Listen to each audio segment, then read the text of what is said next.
역사상 최초의 외계인 침공 케이스라 불리며 전 세계를 놀라게 했던 워싱턴 UFO 침공 사건을 소개합니다.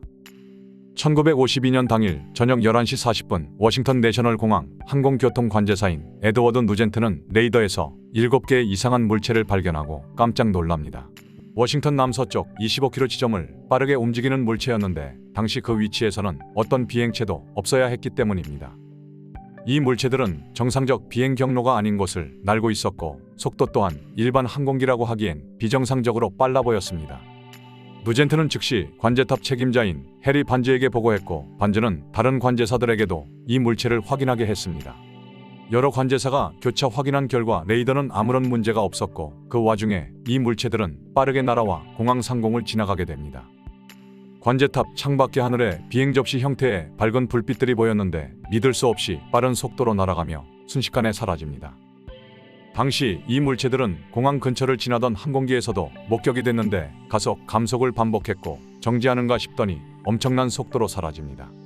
활주로에서 대기 중이던 많은 조종사들도 이 물체를 목격하는데 꼬리 궤적이 없는 발광체 7개가 엄청난 속도로 날아갑니다. 그리고 곧 워싱턴 인근 지역의 모든 레이더에 이 물체가 나타나고 앤드루스 및 볼링 공군 기지에는 유관 목격자들의 신고가 빗발칩니다. 급기야 뉴캐슬 공군 기지에서 제트기 2대가 출격하지만 예정 위치에서 물체를 찾지 못하고 다시 돌아갑니다. 하지만 제트기가 돌아가자마자 물체들은 다시 나타났고 마지막으로 레이더에서 목격된 것은 오전 5시 30분경이었습니다. 그리고 이 사건의 놀라운 점은 일주일 뒤에도 똑같은 상황이 반복된다는 것인데요. 역시 7월 19일과 마찬가지로 워싱턴 인근 지역 모든 레이더에서 이 물체들이 나타납니다.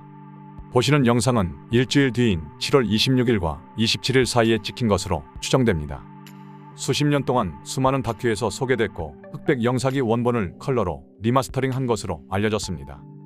약 12개 정도의 발광체가 무리지어 워싱턴 DC 국회의사당 근처를 지나가고 있습니다. 대략 10여 미터 내외의 구체형 또는 타원형 발광체로 보이며 당시의 실제 목격과도 일치하는 형태입니다. 이번에도 제트기 2대가 출격하지만 역시 일주일 전과 마찬가지로 아무것도 발견하지 못합니다. 당시 미군 당국은 제트기 출격을 언론에 숨겼는데 어떻게든 사건을 축소하고 보려는 의도로 보여집니다. 로즈웰 사건처럼 사실을 번복하거나 축소하고 싶었겠지만 목격자 및 공식 레이더 기록도 너무 많아 은폐가 불가능했겠죠. 이 물체들이 최초로 나타난 것은 7월 12일쯤으로 알려졌는데 무려 20일 가까이 미국의 수도 상공에 지속적으로 나타난 것인데요. 당시 모든 언론들이 거의 매일 일면 톱 기사로 다루었고 제트기보다 빠른 비행 접시는 전 세계적인 화제가 됐습니다. 메이저 언론들은 비교적 군 당국의 발표에 맞춰 자제하는 입장이었지만 이미 대중에게는 UFO 침공이라는 인식이 널리 퍼져 있었는데요. 결국 2차 대전 이후 사상 최대 규모의 펜타곤 기자회견이 열리고 군 관계자 및 민간 전문가까지 참석해서 의견을 발표하게 됩니다.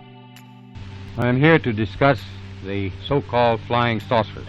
미군 당국은 기상천외한 해명을 들고 나오는데 기온 역전으로 인한 거짓 레이더 이미지 현상이라는 것입니다. 당시 하버드 천문학자의 기온 역전 가설을 인용한 것인데 대기상의 온도 역전이 레이더 오작동과 관계 있다는 것입니다.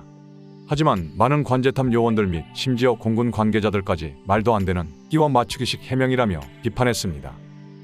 Obviously, this was a solid object, and I believe it was from outer space. 그 많은 민간 및 공군 레이더가 동시에 오작동할 수는 없고 육안으로도 직접 목격했기 때문에 부인할 수 없다는 것인데요. 또한 물체를 목격한 베테랑 조종사들 뿐만 아니라 당시 레이더 분석 요원들까지 모두 멍청이로 만들었다고 비판합니다. 그리고 기온 역전 가설은 얼핏 보기엔 그냥 급하게 둘러댄 해명 같지만 자세히 보면 그 이면에는 치밀한 의도가 숨어 있는데요. 만약 미 국방부의 그러한 가설을 인정하게 되면 과거 및 앞으로의 모든 UFO 현상을 맘대로 해석할 수 있다는 것입니다. 뿐만 아니라 UFO를 주장하는 사람은 누구나 바보 또는 사기꾼으로 만들 수 있게 되는 셈입니다. 실제로 이 발표 이후부터 바로 육안 및 레이더로 분석되는 UFO 케이스가 대폭 감소합니다. 또한 미 국방부는 워싱턴 UFO 사건을 겪으며 너무 크게 놀란 것인지 UFO라는 말 자체를 공식 용어에서 지워버리기로 결정합니다. 다음 해 1953년 바로 블루북 프로젝트를 시작하고 기존에 보고된 거의 모든 UFO 사건을 의미 없는 것으로 결론 내립니다. 그리고 잘 아시는 것처럼 펜타곤은 비공식적으로 그리고 독자적인 UFO 케이스 수집과 연구를 시작합니다. 결론적으로 1952년의 워싱턴 UFO 사건은 가장 놀라운 케이스지만 반면에 UFO를 역사에서 지워지게 만든 아이러니한 케이스가 된 것입니다.